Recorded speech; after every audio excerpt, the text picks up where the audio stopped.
அனைவருக்கும் வணக்கம். காரக ஜோதிடம் அரியலூர் திருஞான சம்பந்த ஜோதிடர். இந்த யூடியூப் சேனலுக்கு அனைவரும் சப்ஸ்கிரைப் பண்ணுங்கள், லைக் கொடுங்க, கமெண்ட் பண்ணுங்கள், ஷேர் பண்ணுங்கள்.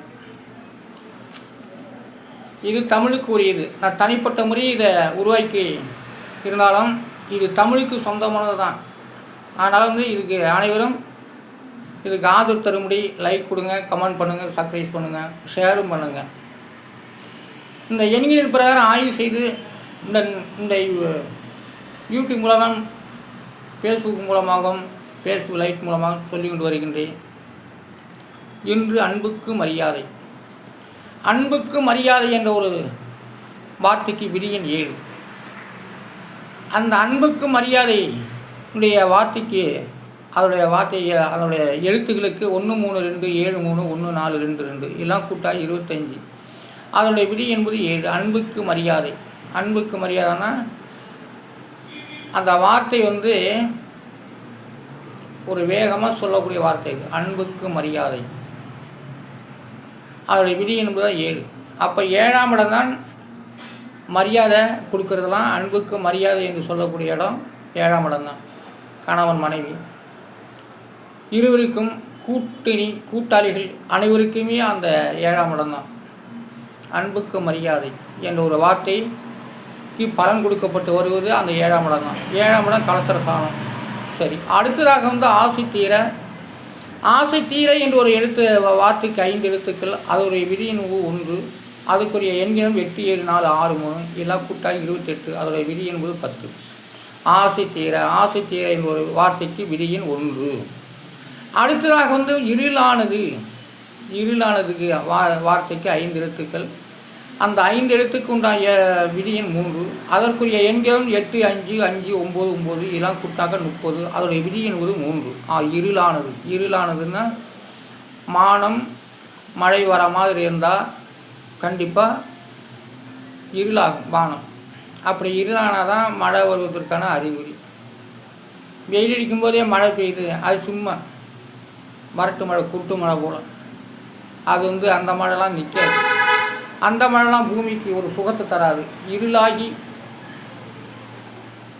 வானம் மழை பெஞ்சாதான் அந்த பூமிக்கு சந்தோஷம் கொடுக்கும். அப்போ பூமிக்கு முதல்ல சந்தோஷம் கொடுக்கறதே இருள் தான். இருள் சந்தோஷம் கொடுத்த பிறகு தான் மழை பெய்யும். அப்போ பூமிக்கு இருளானது ஒரு சந்தோஷம் கொடுத்து மழையை பெய்ய வைக்கிறது. அப்போ இருளானது அதனுடைய விதி என்பது 3. அடுத்ததாக வெளிச்சமடை. இருளாகவே வானம் இருந்தாக்கா எதுவுமே இயங்காது. அதுக்கும் வெளிச்சத்தை கொடுக்குது. அப்போ வெளிச்சமானது என்ற ஒரு வார்த்தைக்கு விதியின் 9. அதற்குரிய எண்களிலும் 8 8 9 3 8 9 9 எல்லாம் கூட்டாக்க 54. அதனுடைய விதி என்பது 9. அப்போ இருளை கொடுக்கறது 3ஆம் இடம், வெளிச்சத்தை கொடுக்கறது 9ஆம் இடம். அப்போ இருளானது 3ஆம் இடம், வெளிச்சமானது 9ஆம் இடம். மானம் வெளி வாங்கினா தான் இந்த பூமியில் எல்லாமே நடமாட முடியும். ஆடு மாடு மேய முடியும், மனிதர்கள் வாழ முடியும், மிருகங்கள் வாழ முடியும், பட்சிகள் பறக்க முடியும், பட்சிகள் உணவு உண்ண முடியும். மனிதன் வீடு கட்டியிருக்க அந்த வீட்டுக்குள்ளேயே முடங்கி போய் கொடுப்பான் மானம் பெஞ்சிக்கிட்டே இருந்தால். அதுதான் இருளானதுன்னு ஒன்று இருந்தால் வெளிச்சமானது ஒன்று இருக்குது.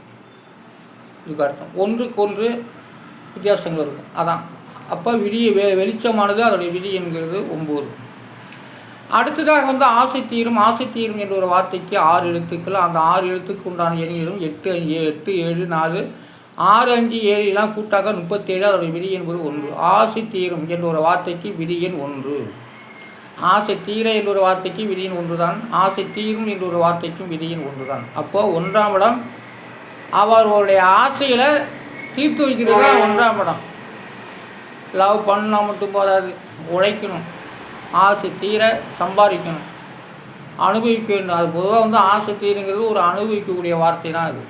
ஆனாலும் ஆசை தீருங்கிற வார்த்தைக்கு விதியின் 1. அந்த 1ஆம் இடம் யாரை நினைக்குதோ அவங்க தான் வளர்ச்சி பெற முடியும், அந்த ஆசைகளை தீர்க்க முடியும். ஆனாலும் ஆசை தீர் என்ற வார்த்தைக்கு விதியின் 1. அடுத்ததாக பூவண்டு. பூவண்டில் விதியின் 6. அதற்குரிய எண்கிணிதம் 9 5 3 7 எல்லாம் கூட்டாக 24. அதோடைய விதி என்பது 6. அப்போ பூவண்டு. பூ ஒன்றில் போட்டு ஈலாம் உட்காராது. நரகத்தை உட்கார்ந்தது பூவில் போட்டு உட்காராது. ஆனால் மலர்கள் வந்து பொதுவாக வந்து ஈக்கள் வந்து தேனீக்கள் மட்டும் நரகத்தில் உட்காராது, நாற்றத்தில் உட்காராது. அது பொதுவாக வந்து நல்லா ருசிக்கக்கூடிய ஒரு இடத்துல தான் தேனீக்கள் போட்டு அமரும். அது ஒரு ரிஷி போல். பசி எடுத்தாலும் நரகத்தை நாடாது தேனீக்கள். ஆனால் அந்த பூவண்டு என்பது சில வண்டுகள் நரகத்தில் அமரவே அமராது. பூவின் ருசி கண்டது பூவைத்தான் நாடும், நரகத்தை ருசி கண்டது நரகத்தைத்தான் நாடும். ஆனால் தேனீக்கள் எப்போதுமே நரகத்தை நாடாது, நாற்றத்தை நாடாது. சுவை கண்ட ஈக்கள், சுவை கண்ட தேனீக்கள், வண்டுகள் பூவையே சுற்றி வரும். அதுதான் பூ ஒன்றுன்னு நான் சொல்லியிருக்கேன். அதுபோல் மக்களும் ஒருவர் நல்லவர்களை நாடி போகிறாங்களா, அது வந்து அவங்க வந்து பூ ஒன்று நாடு ஒரு மேதை போல் அது. அப்போ பூ ஒன்றோட விரியின் 6 பூமழை. அடுத்ததாக வந்து பூமழை. பூமழைக்கு வந்து விரியன் 2. அப்போ பூமழைக்கு வந்து 9 1 1 இதை கூட்டினா 11, அதோட விரி என்பது 2. அப்போ பூமழை. பூமழைன்னா அடே பூவா மல்லிகைப்பூ போல் மழை பெய்யும் சில சமயத்தில் பெருமழையாக. அதுக்கு பேர் தான் பூமழை. பெருமழையாக பெய்யும், கொட்டும் அப்படியே. நான் மேலே மனுஷன் மேலே பட்டாலே வலிக்கும், அந்த மாதிரி. அதுக்கு தான் வந்து பூமழைன்னு சொல்லுது. ஆனால் அந்த பூமழையோட விதியின் 2. அப்போ 2ஆம் இடம் தான் பூமழையை கொட்டக்கூடியது. அந்த பூமழை 2ஆம் இடம் பார்த்தா தான் வானம் கூட பூமழை போல் கொட்டும், மல்லிகைப்பூ போல் இருக்கும். அந்த மழை மேலே பட்டால் வலிக்கும், சுரியன்னு வலிக்கும். அதனால் பூமழையோட விதியின் 2. சட்டமன்றத்துக்கு 7 எழுத்துக்கள். அந்த 7 எழுத்துக்கு உண்டான எண்ணிக்கிறதும் 3 2 5 1 6 8 7 இதெல்லாம் கூட்டாக 32. அதோட விதி என்பது 5. அப்போ சட்டமன்றத்துக்கெல்லாம் போக வைக்கணும்னாக்கா 5ஆம் இடம் பார்த்தா தான் போக வைக்க முடியும். நினச்சிட்டா காசு பணம் இருந்தாலும் போக முடியாது. அந்த 5ஆம் இடம் தான் மந்திரி ஆக்குது, எம்எல்ஏ ஆக்குது, முதலமைச்சர் ஆக்குது, எதிர்கட்சி ஆக்குறது எல்லாம் அந்த 5ஆம் இடம் தான். 5ஆம் இடம் பார்த்தா தான் மனிதன் வந்து சட்டமன்றத்துக்கு போக முடியும், இல்லைன்னா போகவே முடியாது. எவ்வளோ தான் காசு கூட்டி போனாலும் அந்த 5ஆம் இடம் அவங்களை ஜெயிக்க வைக்கணும். அதுக்கு தான் சட்டமன்றத்தை விதியின் 5. அப்போ சட்டமன்றம் நல்லா இயங்கணும் அப்படின்னாலும் கூட 5ஆம் இடம் பார்த்தா தான் நடக்கும்.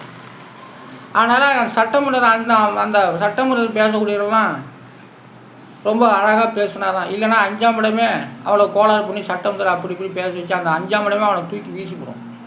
அதனால் வந்து 5ஆம் அதிபதி வீடுங்கிறது சட்டமன்றத்தில் விதியின் 5 தான். அடுத்ததாக மனசு வாடுதுக்கு வந்து 6 எழுத்து. அந்த 6 எழுத்துக்கு உண்டான எண்ணிக்கை 1 9 5 3 7 9 எல்லாம் கூட்டினாக்கா 34. அதோடைய விதி என்பது 7. மனசு வாடுது என்ற ஒரு வார்த்தைக்கு விதி எண் 7. மனசு வாடுதுன்னா பசிக்கு உணவு இல்லைன்னு வாடி போகலாம், காசு பணம் இல்லைன்னா வாடி போகலாம், காதலி வரலைனாலும் காதல் வரலைனாலும் மனசு வாடி போகலாம், நினச்சது நடக்கலைனாலும் வாடி போகலாம், நினச்சது சாப்பிடலைனாலும் மனசு வாடி போகலாம். நிறைய இருக்குது இந்த வார்த்தை. அதுதான் 7ஆம் இடம்.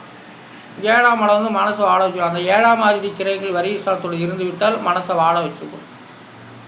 அதனால் அந்த நோய் சீக்கு வந்தாலும் கூட மனசு வாட வைக்கிறது அந்த 7ஆம் இடம் தான். 7ஆம் இடத்துக்கு வந்து மனசை வாட வைக்கிறதுக்கு அதிகாரம் உண்டு. அதனால் வந்து எதுவுமே எந்த வார்த்தைகளும் சரி மனிதன் சுயமாக செய்ய முடியாது. மனிதன் அந்த வார்த்தைகளை கற்றுக்கொண்டாலும் அந்த 7ஆம் இடம் பார்த்து தான் அவங்களை வந்து எல்லாமே நிரூபிக்கும். அதனால் வந்து வார்த்தடிப்பு ஜாதகத்துடன் சொல்லிக் கொண்டு வருகின்றேன். நாளை சந்திப்போம். நன்றி. மீண்டும்